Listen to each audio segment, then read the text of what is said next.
Dogecoin shorts reaching an unprecedented level over the last week. Here you can see as we continue on the chart over the months, we go all the way up until now, this November late area, where we saw a ton of people starting to come in and play their luck shorting Dogecoin. If you don't know what a short is, it's basically just when someone says, all right, I think this crypto is going to go down, so they basically are betting on that. And if they end up having that be wrong and the cryptocurrency goes up massively, then you can lose huge amounts of money, more than you even had to begin with in the first place. So that's why doing shorts on crypto especially is extremely risky. But we have another sign here, the single largest drop in Dogecoin history of shorts within a short period of time. There, approximately one day, we saw a huge crash in the number of people shorting Dogecoin, dropping all the way from over 2.8 all the way down to around 7.7 with one less decimal point there. So close to a 3 times drop in a single day period approximately, meaning the shorts are currently running for the hills. They are scared.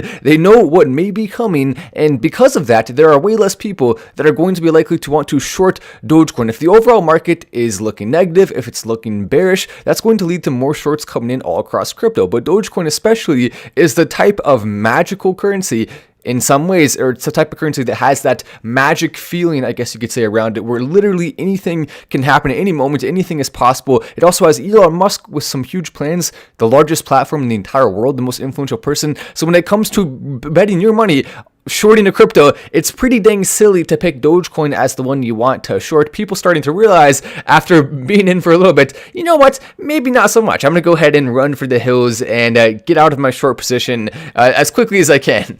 They're not risking it. It's too risky. If you just came into the live, make sure to take a second to press like. We've also been having unprecedented success on Patreon. We just did a Patreon pick today, and that crypto that we picked went up more than 85 cents in minutes after being picked, which is pretty dang insane when you consider the fact that this cryptocurrency had a market cap that went up more than $40 million in a matter of minutes. Think about how insane that is. 85 cents, $40 million. And keep in mind, there are 2 types of picks on Patreon. The most recent one was not a big swing pick. It was just a normal swing pick. And we've had a lot of success with normal swing picks. Those normal swing picks, you can buy them on Coinbase oftentimes, sometimes the other top exchanges. But the whole point of the normal swing picks is that they're not super hard to buy or anything like that, like some of the other picks, which are only kind of super hard to buy. Technically speaking, it just takes like maybe an hour to set it up, but these are super easy to buy. Anyone can do it, and so that's why they are the normal swing picks. This one doing really crazy right off the bat in minutes, so that was a lot of fun to watch. I'm still holding mine. I'm optimistic, and I actually bought into this most recent crypto after the post was already made, so I didn't own any before making that post about it, which I think is definitely going to be fun to watch as that moves forward on Patreon there. But we're also seeing a huge amount of advertising in the cryptocurrency space. This is going to happen more and more and more. And the thing about advertising is that it actually works. It brings new people in. And the more money that goes into advertising across the entire globe, not just in the United States, the more people that are going to hear about crypto, the more people that will be buying Bitcoin and Dogecoin and Ethereum and Solana and COC and Dogecoin again. Well, why don't we throw it in there twice? That's what's going to happen here. Crypto firms may pay massive price tags to name arenas as sports teams weigh risks. Crypto.com Arena, they paid approximately 700 or so million for this. And you think, oh my gosh, 700 million. Well, that's quite a bag of money there. How in the world are they looking at this and saying that's a good deal? Well, it turns out it wasn't just a good deal. It was a fantastic deal, and it's already paying off extremely quickly, even though this is going to last for years and years and years. But take a look. Crypto.com coin in that time since being picked has gone up massively. It had a market cap right around here, and I'm looking at coinmarketcap.com, had a market cap right around here before a lot of this energy of somewhere near around 11 billion or so before skyrocketing up to now being close to $20 billion. So they spent 700 million and their crypto had around 10 billion added in large part due to that. So that's kind of crazy when you think about it. And a lot of other exchanges, FTX may be one of the ones looking at this, they're going to be trying to figure out the same type of steps. FTX, by the way, has a crypto. So we'll see what happens with that. Maybe we'll have to talk about that a little bit more in the future here. But as we continue to watch these incredible feats of advertising happen, we may get to a point where we have dozens of stadiums named after either a cryptocurrency itself, which is less likely, but more likely, at the very least, a few, more than 5 probably, stadiums in the world that are named after crypto exchanges. That's just the way it's going to go. And when that happens, you're not going to be able to walk around without seeing an advertisement for crypto, which has two things that one of them is kind of, okay, it's a little weird. Crypto advertisements everywhere. But then again, it will bring more people in. So that's overall very positive. I'll look for cryptocurrency. Eddie says, check out Doge Elon Mars going up pretty good today. Spencer says, if you bought way too late, there should be no hate. Mr. Boggs, definitely not selling any Doge or Crow. And I'm not selling any Dogecoin. I may take some profits and start doing that on Crow because it has gone up so much recently. I'm not going to sell it all at once, obviously, but I'm considering taking out 5% a day for a few days and just kind of seeing what happens, playing it out. I do like to take profits and move them around on most cryptos with a few exceptions, Dogecoin and also any recent crypto picks that I do. I'm not going to sell any of them, especially in the time after being picked. I'll wait a while, and I'll normally wait until we see a 10x or more from there, and then at that point I'll start taking some profits slowly as well in a way that doesn't actually hurt the price too much. Alan says, can you explain swing picks? Yeah, so that's on the Patreon. We have two different types of picks. Basically, all it is just either the picks that are going to be way higher upside, smaller market cap, a little harder to buy, versus the picks that are going to be easier to buy, and they still have upside, but maybe it's not quite that 100x, 1000x upside. Maybe it's more like a 5x, 10x upside, which is still a lot. Don't get me wrong, but it's a little different. Aren't those shorts leaving because they made... Oh, yeah, I see what you're saying. So, yeah. So some shorts did start in different areas, but for the most part, we've seen shorts going in and out. Most people have not held throughout any duration of time, and most of the shorts are temporary. They'll make a little bit of money, sometimes going from a few cents up to a few cents down, and then trying to trade it that way. And a lot of people are losing money as well if you are not playing it right, if you're playing the market wrong. So there's a certain amount of carefulness you have to have. Remember too, there was a ton of shorts that started happening as Dogecoin started to go up to 5 cents, to 7 cents, to 8 cents, 10 cents. And those people lost pretty large amounts of money if they weren't able to liquidate. And when some of them did liquidate, it actually helped to prop up the price even more.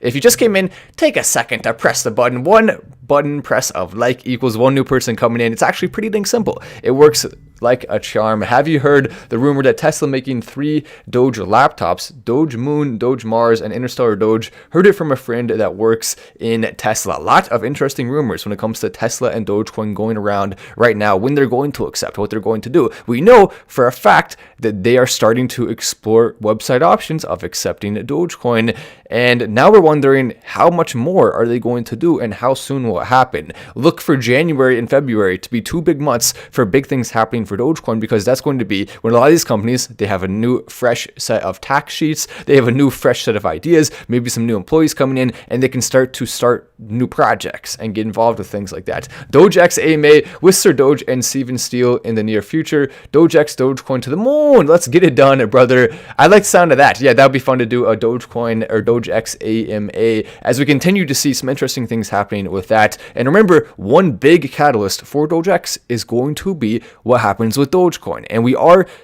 probably more dependent on Dogecoin than I'm just going to be honest about it. We're probably more dependent on Dogecoin than I would like to be when it comes to DogeX, but it's a big team with DogeX. I'm only part of it, and so hopefully everyone will be pushing as hard as we can, and we can try to make some cool things happen with that. I really do think there are huge possibilities there, so I'm excited about it, but at the same time, we have to be hoping as well that Dogecoin goes up, because that's going to really help us in so many areas. Even the Patreon group, we'll probably be able to grow that even bigger. We'll probably be able to make bigger gains and bigger picks the more influence we have. So everything at this point comes down to basically what happens in the overall market. We want to be seeing good things with Dogecoin. We want to be seeing good things with Bitcoin, good things with Ethereum. And we called a little bit of a crash there. The truth is we still are on a rock right now that is not fully cemented in. It can fall down, or it can be pushed the heck up. And that's why we're continuing to stay up to date very closely on it. But at this point, we are seeing more bullish energy starting to go into crypto altogether, leading to that likelihood of a crash going now below 40%. It was about 40% for a short period of time. Now it's below that. And when I say crash, I mean more than 10% in a single day. Price target for Doge next year. Legend. I appreciate that. But price target for Dogecoin next year, we're going to see it above $1, almost certainly next next year. The question is, what day will it happen? And also the question is, will we see some big negative news story that stops it? Technically, that's possible. It's just extremely unlikely. I mean, all indications point to this next time Dogecoin attempts a breakout. We've seen 2 that have not led to that big boom. The next time, it should be the big boom, more than a 70% chance. So we should see it over $1 almost certainly. What about Doge, Tesla, Starlink news? Good question coming in from Lalo Rios, and the answer when it comes to Starlink is Starlink's already moving forward really fast. Right now we are seeing speeds of 400 Mbps and more, which is pretty dang incredible. Right now in my current office, I'm getting 1000 Mbps through a direct fiber optic cable, but 1000 Mbps is pretty crazy. In my previous house, I was getting 30, 40, 50, 60 and trying to stream on that, which normally works, but occasionally you have problems, especially if your internet provider toggles, and then you can go look and try to find new internet. Well, you can't find it anywhere because there may only be one service provider available in your area that's even somewhat decently respectable. Then you have the options to go with the other satellite providers, which will literally toggle your internet after like 100 gigabytes, which is the amount a bad iPhone can store on it. A bad one. I mean, right now, you should be getting high amounts of storage on your iPhone because it's available now. Most people are not. And even on any phone, you should be getting high amounts of storage, but that's pretty crazy. With Starlink, that's going to be able to actually change the dynamic of how internet works across the globe and give a lot of people who have not been able to get access to it before high-speed internet, which is huge. It's going to change the game big time for really internet all across the globe and will help Dogecoin massively because Elon Musk is going to have integrations with Dogecoin and Starlink, many of them, including being able to pay for Starlink using Dogecoin. So all of that is definitely very exciting, but I'm going to go ahead and hop off here. Shout out to everyone who's in the Patreon. I mean, seriously, what an incredible month we have had there. So many more big things coming. I'm at Wallace. This is Final Stand, and I will see you in the next video.